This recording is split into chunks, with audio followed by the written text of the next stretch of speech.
সন্ত্রাসী নয়, ছিনতাইকারী সন্ত্রাসী। তখন আমি সেটি ঠিক করে দিয়ে লিখেছিলাম ছিনতাইকারী সন্ত্রাসী। কেন ওই রকম স্থানীয় পর্যায়ে উপজেলার একজন দায়িত্বশীল সেই অপকর্মের দায়িত্ব নিজের গায়ে নিবে? এবং আমরা চাই দলমত নির্বিশেষে সে যদি এনসিপির হয়, সে যদি যুব শক্তির হয়, তার বিরুদ্ধে আমরা আমাদের কণ্ঠস্বর করব।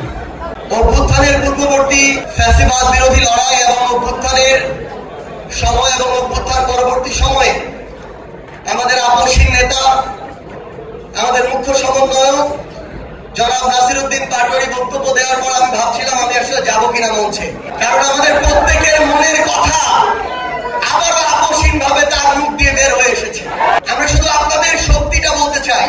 আজকে এখানে বাংলাদেশের 64 জেলা থেকে জাতীয় যুব শক্তির গুরুত্বপূর্ণ নেতৃবৃন্দ এখানে এসে উপস্থিত হয়েছেন।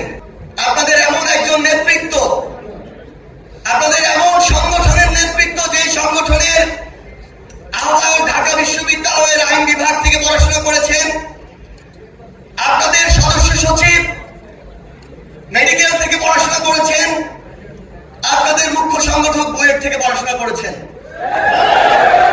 সম্ভবত বাংলাদেশের ইতিহাসে প্রথম এমন একটি দৃষ্টান্ত স্থাপন হয়েছে যে কোন একটি দলের যুব সংগঠনের প্রথম 3 জন নেতৃত্ব বাংলাদেশের সেরা 3টি শিক্ষা প্রতিষ্ঠান থেকে পড়াশোনা শেষ করে রাজনীতির মাঠে এসেছে। এই দৃষ্টান্ত আপনাদেরকে বাংলাদেশের আগামীর যুব তরুণদের রাজনীতি প্রত্যেকটি জেলা, উপজেলা, ইউনিয়নে স্থাপন করতে হবে। আজকে কিছুক্ষণ আগে এখানে আইনি ভাই বলে গিয়েছে যে ডিবি অফিসে তার সাথে আমাদের দেখা হয়েছিল। সত্যি সেদিন যখন ওই ডিবি অফিসের গারদে ছোট্ট একটা কামরায় শহীদউদ্দিন চৌধুরী অ্যানি, রুহুল কবির রিজভী, আন্দালিব রহমান পার্থ সহ বাংলাদেশের রাজনীতির গুরুত্বপূর্ণ নেতৃবৃন্দ বলতে আমরা যাদেরকে চিনি তাদেরকে একসাথে ছোট্ট একটি গারদের রুমে দেখেছি। সেদিন আমরা অনেক বেশি সেখান থেকে সাহস দিয়ে ফিরেছি। কিন্তু এখন যখন এই অভ্যুত্থান পরবর্তী বাংলাদেশে আমরা দেখি যে হাবিবুর রহমান, ফজলুর রহমানরা ফ্যাসিবাদের টোনে কথা বলে, আমরা আবারও আশাহত হই। আমরা বিশ্বাস করি তারা শুধু 2 জন ব্যক্তি, তারা কোনো দলের প্রতিনিধিত্ব করে না।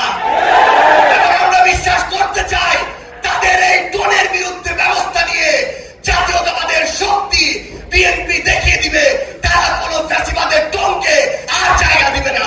আমরা যখন ছোট ছিলাম, স্কুল, কলেজ, বিশ্ববিদ্যালয়ে পড়তাম, আমরা দেখেছি ওই জেলখানা থেকে বের হয়ে কিভাবে বুক টান করে, সিনা টান করে এই শহীদউদ্দিন চৌধুরী অ্যানিরা সামনে ওই আদালতের সামনে হাজিরা দিতে যেত। তার ওই হাঁটার দৃশ্য আমাদেরকে শিহরিত করে তুলেছিল।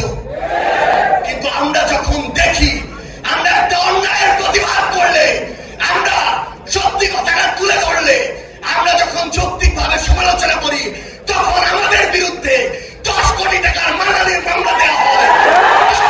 মনে করি এগুলো হচ্ছে আমাদেরকে ভয় ভীতি দেখানোর লক্ষণ। আমরা এটাও বিশ্বাস করতে চাই এই যে কিছু মানুষ যারা এই কাজগুলো করে, আমরা বিশ্বাস করতে চাই তারা বিএনপির প্রতিনিধিত্ব করে না।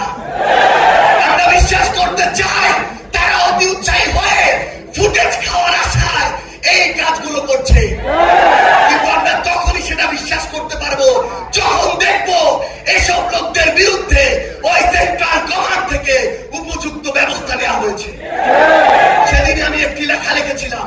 লেখার 2টা পার্ট ছিল, কারণ ঘটনা 2টা ছিল। আমাদের একজন সাংবাদিক ভাইকে বিএনপির ওইখানকার স্থানীয় একজন কর্মী আহত করেছে, এটা ছিল প্রথম বেলা, যেটা সত্য। দ্বিতীয় বেলা ছিল স্থানীয় একজন, আমি লিখেছিলাম চাঁদাবাজ সন্ত্রাসী, আমি স্পষ্ট করে লিখেছিলাম চাঁদাবাজ সন্ত্রাসী আমার আরেকজন সাংবাদিক ভাই তুহিনকে গলা কেটে হত্যা করেছিল। আমি কয়েক ঘন্টা পরে দেখলাম ওই লোকটি চাঁদাবাজ সন্ত্রাসী নয়, ছিনতাইকারী সন্ত্রাসী। তখন আমি সেটি ঠিক করে দিয়ে লিখেছিলাম ছিনতাইকারী সন্ত্রাসী।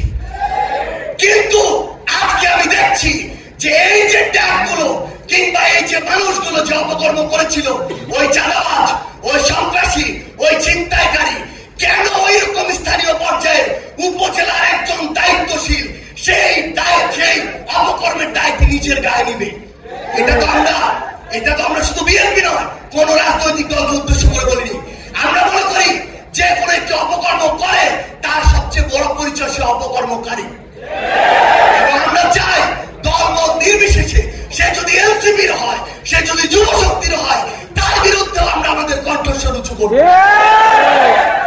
আমরা আমাদের মিডিয়ার যারা ভাইরা আছে, আমরা দেখেছি কয়েকদিন আগে কিভাবে মিডিয়া আবার ওই 5ই আগস্টের পূর্বের যে রূপ, সেই রূপ যে কোনো সময় উদ্দেশ্য প্রণোদিত ভাবে দেখাতে পারে।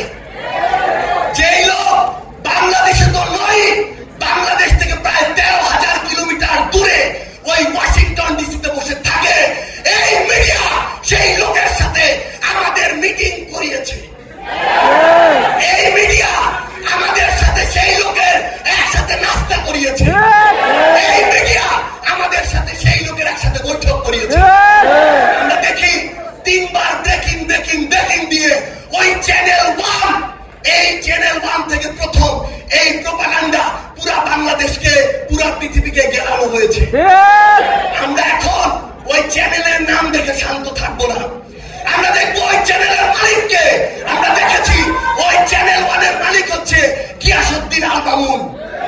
আমরা দেখবো ওই গিয়াসউদ্দিন আল মামুনরা কার ছত্র ছায়ায় এত বড় প্রোপাগান্ডা করার সাহস পায়। আমাদেরকে মিডিয়া কর্মীরা এটা পর্যন্ত বলেছে, ভাই আমরা কনফার্ম উনি দেশে নেই, কিন্তু পরের চাপ আছে আমাদেরকে